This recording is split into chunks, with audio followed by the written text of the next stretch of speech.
I'm John. It's Chris. Leftwing Kody. We're from out ourselves. Yeah. Make music. Try to. Like pizza. And sitting in studios. Leftwing Kody, the story behind that name is Kody is a mixture of our surnames, Kong and AD. And then John said that he had a vision about another name. No, I just was watching politics. Left wing come up, I'm not into politics, not into football, so it's just like random. So we started working together, just being on the London circuit. We were both kind of DJing and producing in our own rights, and started bumping into each other at the same parties, we'd DJ at the same parties. I was playing a lot of John stuff on pirate radio, and he got in contact with me about a track that I'd done, and he was asking some tips, and then when we started playing together, he... Tips? Yeah, did you not? I don't remember that. Yeah, he did. And yeah, when we started playing together and stuff, we just said, look, you know, let's try and jump in the studio together and see what we come up with. And I think the first track we made got signed. Yeah, to Sunny Wharton's label. Yeah, to Wartime Records. And yeah, we've looked back since, really. That was about... That's been about 10 years now. Yeah. So the benefits of working together in a duo is when you're producing, sometimes when you're on your own, you know, you get that kind of schizophrenia where you think your music is rubbish, which it probably is, but then you have someone to tell you that it's rubbish, so that's always quite handy. Definitely. Yeah, good sounding board. Yeah, it's always good.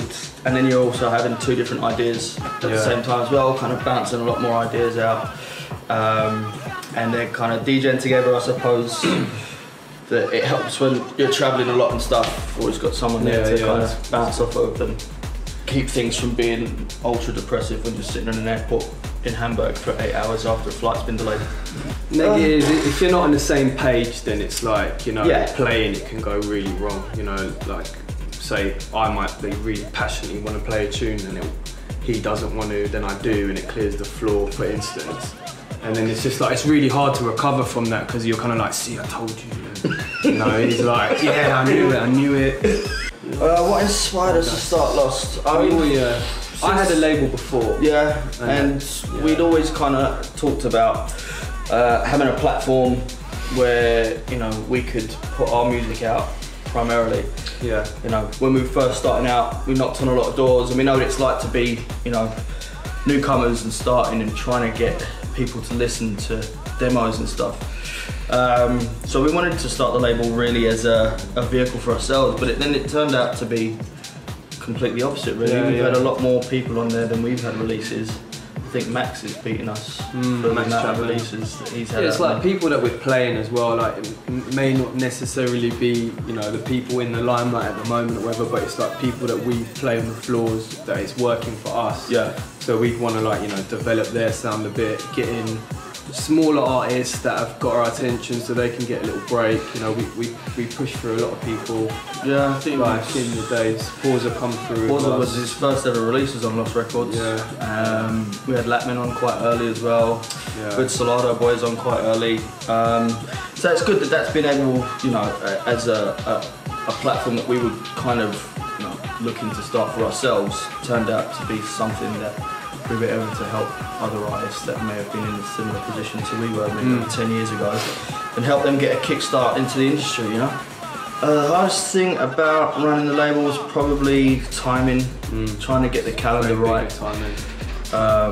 We try and be really specific with deadlines and stuff, but it's difficult because you know, sometimes things go wrong, masters aren't right, or remixers have got a really hectic touring schedule and they can't get stuff done in time. We've had a lot of people just kind of drop the bomb on us, you know, a day before that. They can't even do it. The day before the remix is supposed to be returned, and they say, oh no, well, we're not doing it now, and then you've got to go and schedule everything around again. How do we hear about Label Worx?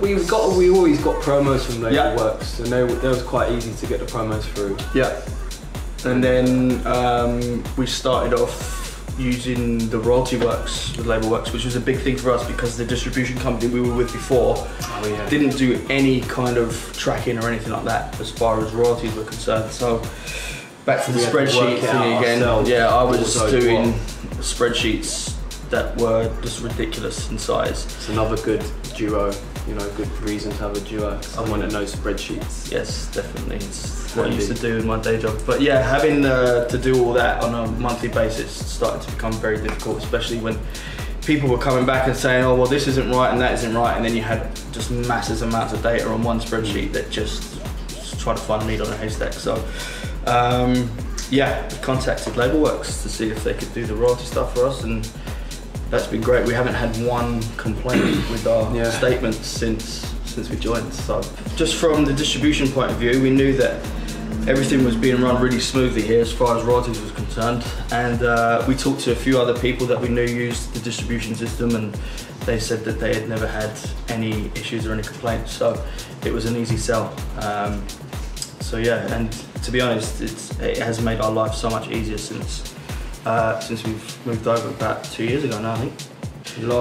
So we're scaling down on releases. Yeah. We're doing generally one every 3 weeks, so this year we're going to go into one a month and just spend a lot more time really on the releases. Like, yeah, have a lot more time finding the remixers and stuff like that. Bring in, you know, the kind of people we see that are going to blow up next year in, and getting, you know, friends that we're working with on the bigger labels involved for the remixes, so it's going to kind of be kind of established up and coming, and yeah, A-list remixers, more or less trying to take it to the next level with Lost. Yeah.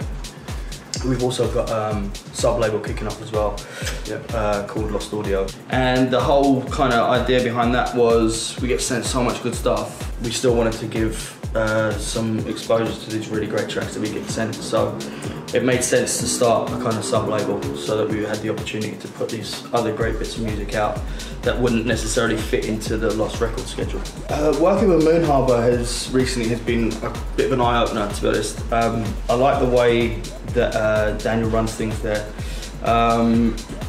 Some of the techniques that he's been using, or that he's showed me that they're using as a label of, for example, a newsletter that they send out. The way they do these links, it's not just a buy link. So when you click on the link, it takes you to another page that shows where you can buy the release on Beatport, where you can listen to it on Spotify, where you can watch the video on YouTube. That was really interesting to see, because they're kind of pushing out the release on all types of platforms rather than it just being solely on Beatport. So keeping the label running when we're on tour, you know, we try and get as advanced as we can with the schedule and stuff. There's always going to be pitfalls, there's always going to be things happening, as we said earlier in the interview, but if we can get all the promo stuff set up, all those kind of promo lists, promo emails and everything up, you can schedule them now, so we've started to do that. And just basically try and think 2 weeks ahead of ourselves than we normally would, because we're going to be away. Best piece of advice is, if you are going to be a producer, would probably be putting the time in. Put the time in. Studio time is important. Get as much time in front of your laptop, in front of your computer as you possibly can. That's what we did when we started out, and we made a lot of sacrifices. Yeah, made a lot of mistakes as well. Released a lot of rubbish music, so hold back as well. Yeah, just make sure it's right. Yeah. Listen to what you're interested in, what you're passionate about, and see if it's on a par, your music's on a par with that. I think as well now it's so important to have your social media. Like, yeah, I mean now, when we started, it was, you know, you put a mix out, and your mix and your music was really where you got your gigs and your fans from. That's but what now it's like your Snapchat and your Instagram is 50%. Your music maybe doesn't even have to be all that. And if you're on Snapchat that much and you're on Instagram, it's like, yeah, it's got to be there. It's definitely a part of it big now. part. Is the social media stuff. Thanks for having us, Label Worx. Hope you guys enjoyed the mix. See you soon.